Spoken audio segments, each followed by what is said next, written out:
TSU's legendary Dr. Thomas Freeman has passed. He would have been 101 later this month. He began his career at Texas Southern in 1949. He was a philosophy professor and founded the college's renowned debate team. As the team's elder statesman, he was still heading to his office 5 days a week on campus, arriving at 7 a.m. That is, until COVID-19 grounded him.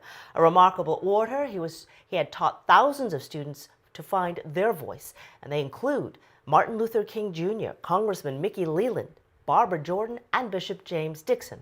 All were taught over a 70-plus year career. Dr. Freeman prepared so many people to lead and to change the world. And he made you feel, first of all, that you were gifted enough to do it. Secondly, that you were obligated to do it. And thirdly, he challenged you to do it to the best.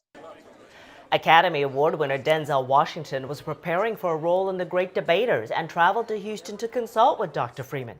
The pastor and educator is survived by his wife Clarice. She is 99. Students say Freeman taught them not just to speak, but to think, telling them that is the combination that can change the world.